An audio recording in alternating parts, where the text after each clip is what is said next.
हरि नारायण नारायण नारायण। ऊपर है एक्चुअली।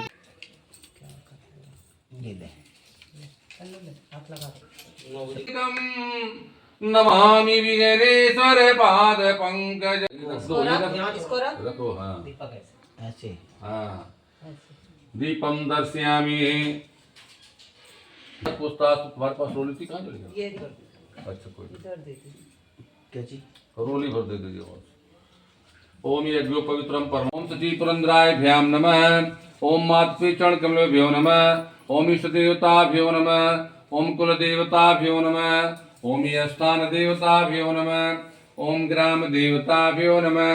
ओम सर्वे वैदिशयिताय श्रीमन् महागणाधिपते सन्प्रायुरस्तारो दिवे दिवे देवानां सत्मुखेमाभयं देवाने आयुप्रतन्तो जीवसे तान पूर्व्यान्युताहो मे वयं मगमित्रमदिते दक्षमसीनमयर्मणं बरुडा सोमजना स्वस्ति सुभगा मयस्य रत्नो वातो व्यवाद्वे संतर्माता पृथ्वी जगता तो तद्ब्राह्मण संतो मे उद्वत्नाते श्रीरंदेश्वायं तमिसानं जगत्पति देवते भगवान जी को माला पहना रहे हैं। ये देखिए, जय हो सत्यनारायण भगवान की, जय हो माता रानी की।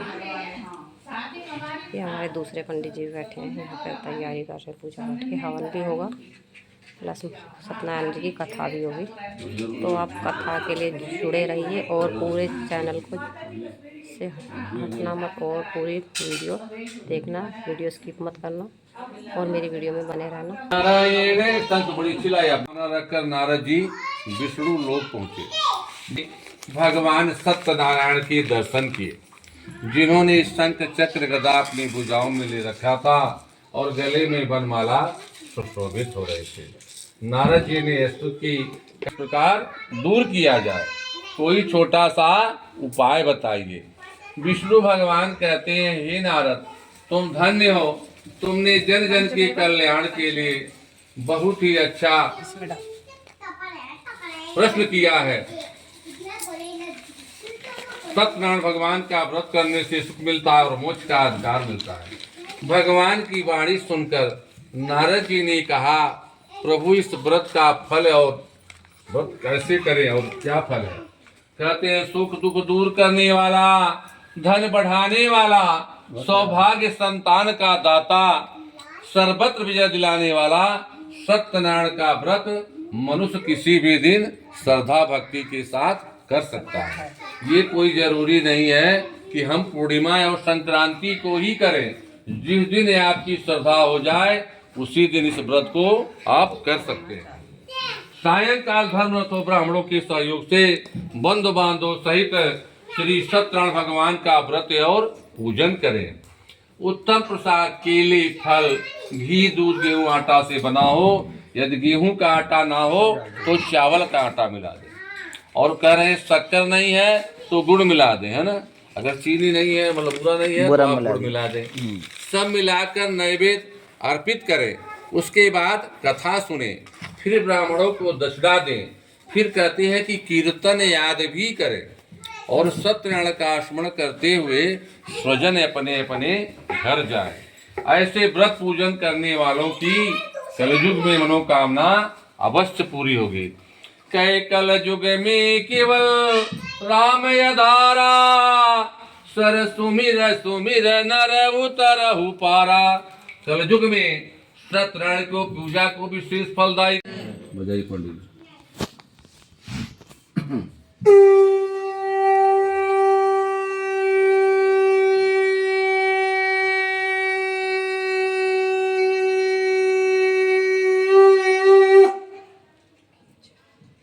बोलिए श्री सत्यनारायण भगवान की जय।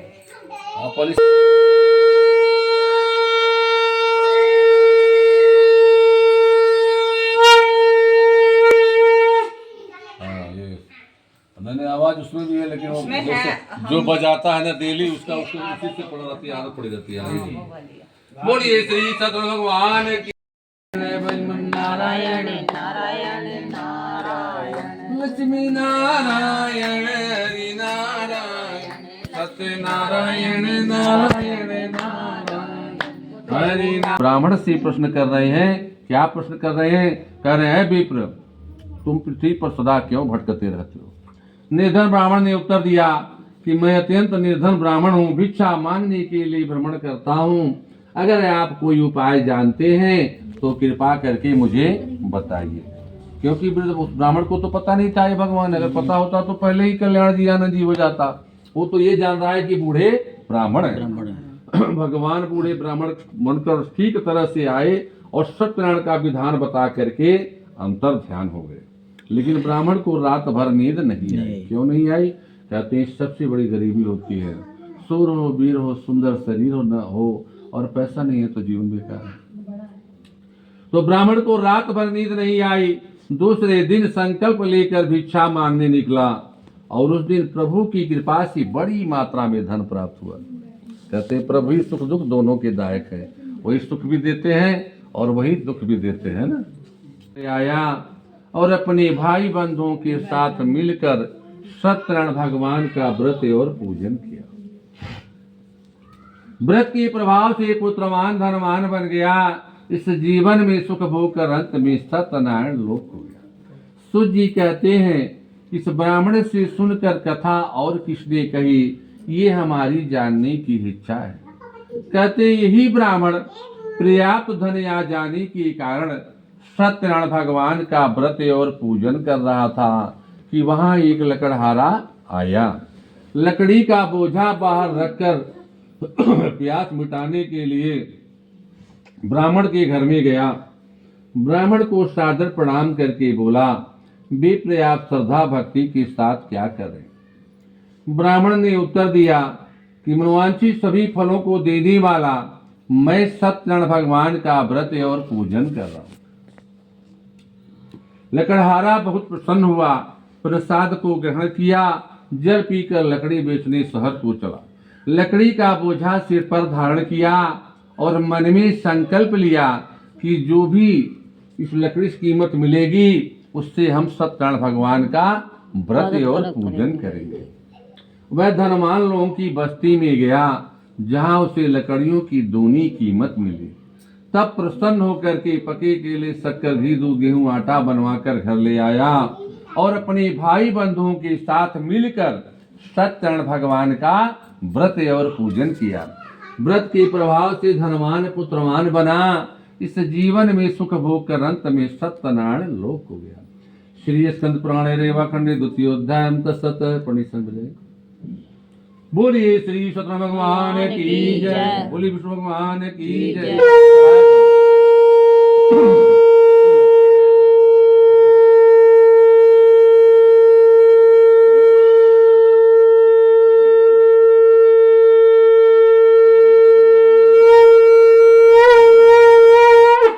बहुत बढ़िया, बहुत अच्छा। सोफे के हाल ही बिगाड़ दिए मैंने। जय सीताराम सीताराम सीताराम कहिए, जय विधि राखे राम ताई विधि रहिए। सीताराम सीताराम सीताराम कहिए, जय विधि राखे राम ताई विधि रहिए। मुख में हो राम नाम, राम सेवा हाथ में, तू अकेला नहीं प्यारे, राम तेरे साथ में। अरे विधि का विधान जाने, हानि लाभ सही है, जही विधि राखे राम ताही विधि रहिए। जिंदगी की डोर सौंपे हाथ दीनानाथ के, महलों में राखे चाहे झोपड़ी में वास दे। जितेंद्री सत्यवादी था, नित्य देवालयों में जाता, दान दक्षिणा द्वारा ब्राह्मणों को संतुष्ट करता। उसकी कमल जैसी मुख वाली सती रानी थी। ये राजा रानी भद्रशिला नदी के तट पर तपस्या कर रहे थे। वहां एक वैश्य नाव को किनारे पर लगाकर आया। राजा से प्रश्न किया, क्या प्रश्न किया कि ये राजन, आप श्रद्धा भक्ति के साथ क्या कर रहे हैं?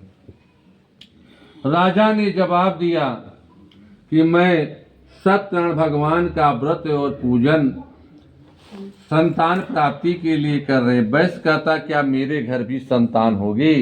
राजा ने कहा अवश्य। वैश्य बड़ा खुश हुआ और अपने घर आया, अपने पत्नी से सब कुछ बोला, आकर कहा यदि हमारे घर संतान होगी तो हम भी सत्यनारायण भगवान का व्रत और पूजन करेंगे। पतिव्रता स्त्री लीलावती पति सहित आनंदित हुई और संसार वासियों की तरह गर्भवती हुई। 10वें महीने में कन्या को जन्म दिया, जिसका नाम क्या रखा गया? कलावती। तब से ये कथा हो गई लीलावती और कलावती, दोनों नाम सेम मिलते हैं, थोड़ा सा अंतर है। तब लीलावती ने स्वामी से मधुर वचन कहे हे स्वामी, पहले किए संकल्प के अनुसार व्रत क्यों नहीं कर लेते? क्या कह रहा है कि कन्या के विवाह के समय करेंगे।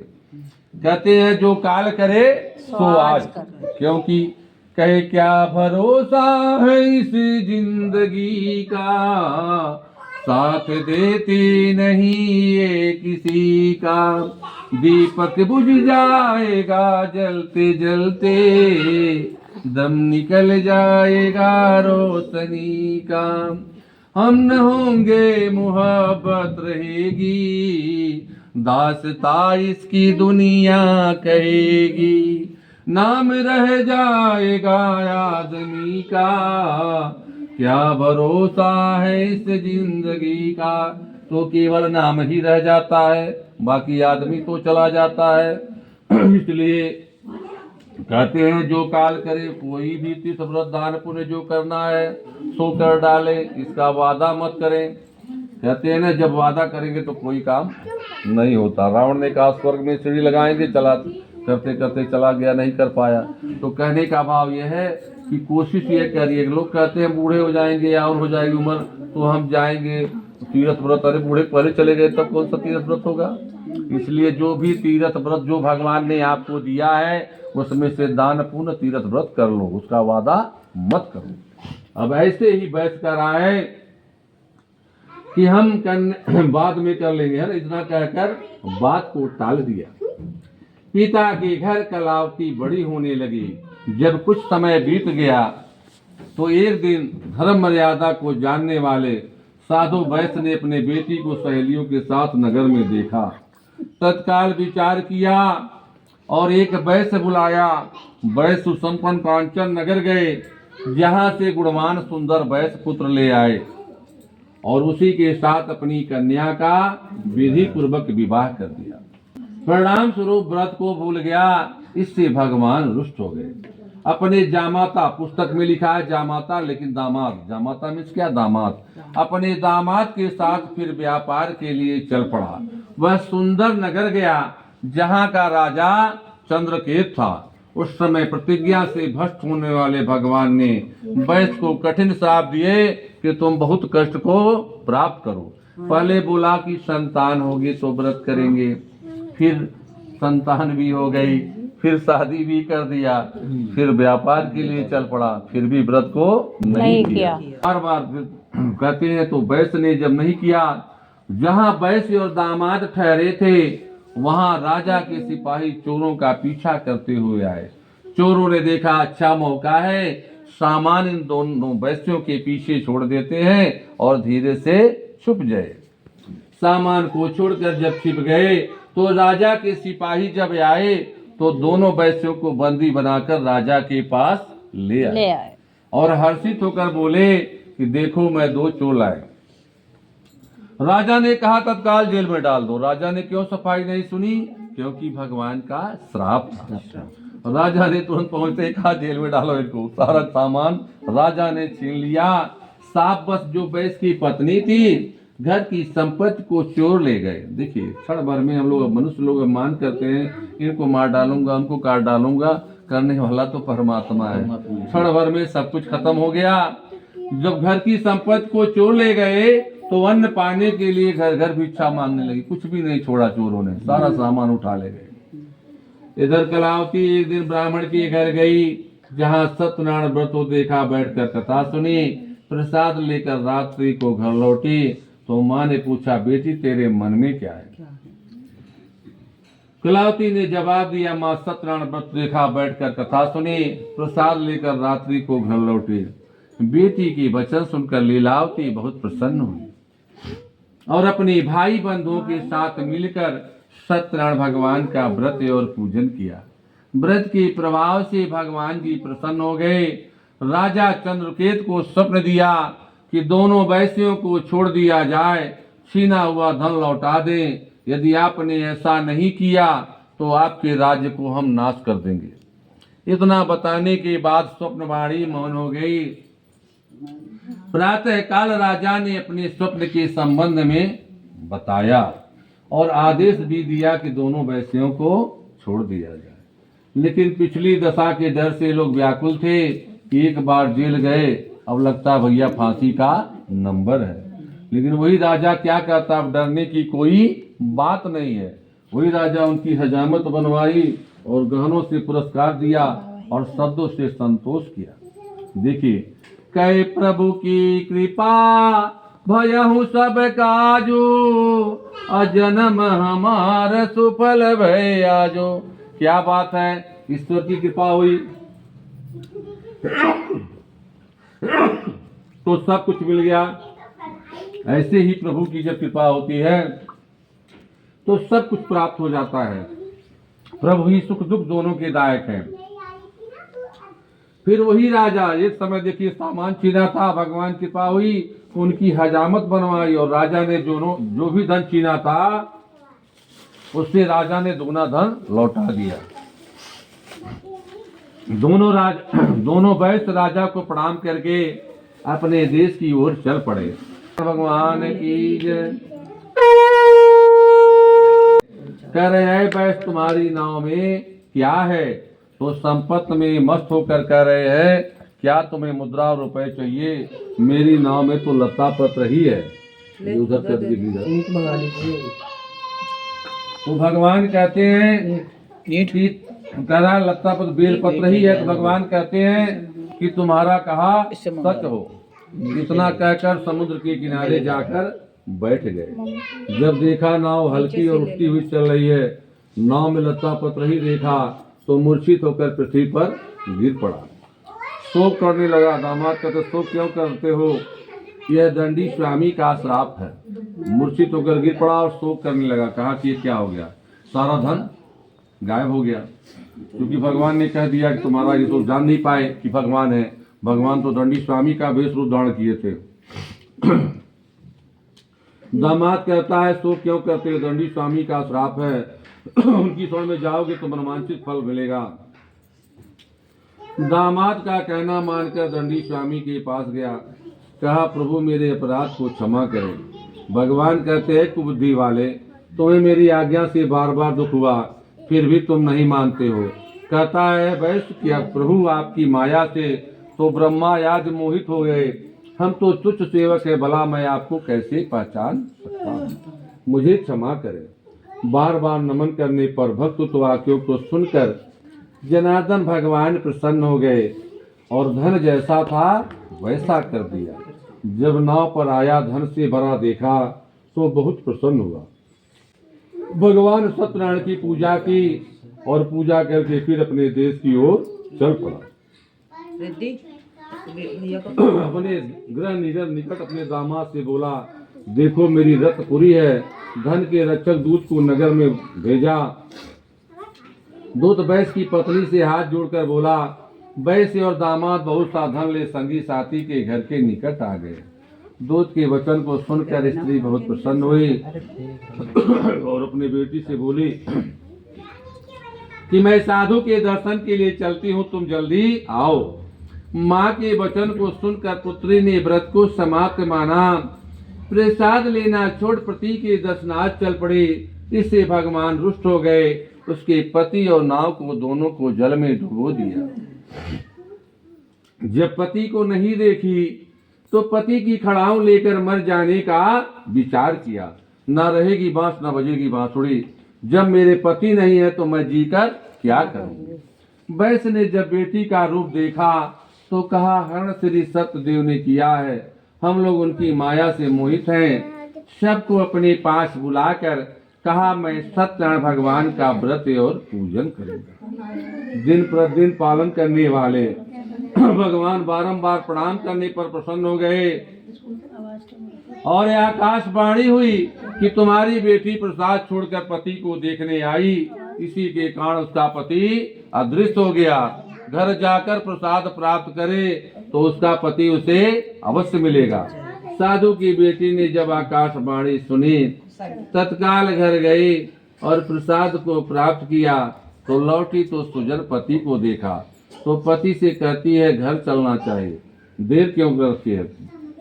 फिर साधु ने भगवान सत्यनारायण की पूजा की और उसके बाद वैकुंठ लोक को गया। बोलो श्री स्कंद पुराण रेवा खंड चतुर्थोध्याय तत्सहस्रम। बोलिए श्री विष्णु भगवान की जय, बोलिए सत्यनारायण भगवान की जय।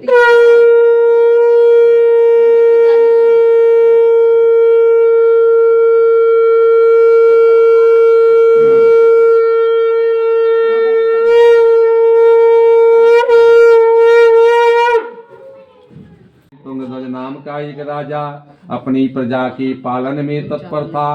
प्रसाद न लेने से उसे भी दुख प्राप्त हुआ। एक दिन राजा ने वन में जाकर के बहुत प्रकार पशुओं का वध किया। उस बट वृक्ष की छाया में गोप ग्वाल बड़ी श्रद्धा भक्ति के साथ सत्यनारायण भगवान का व्रत और पूजन कर रहे थे। राजा ना तो पूजा स्थल के पास ही गया और ना ही भगवान को नमस्कार किया। क्यों नहीं किया कि राजा को घमंड था। राजा सोच रहा था कि हम परमानेंट हैं।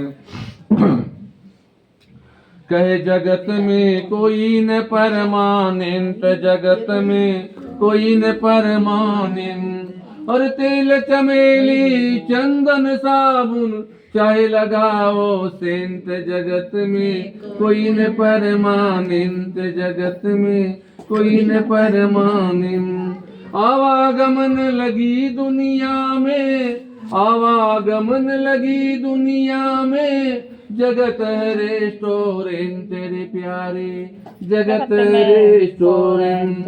अरे अंत समय में उड़ जाएंगे तेरे तंबू टेंट, जगत में कोई न परमानेंट, जगत में कोई न परमानेंट। अरे हरिद्वार चाहे मथुरा काशी, घूमो दिल्ली कैं तेरे प्यारे, घूमो दिल्ली कैं।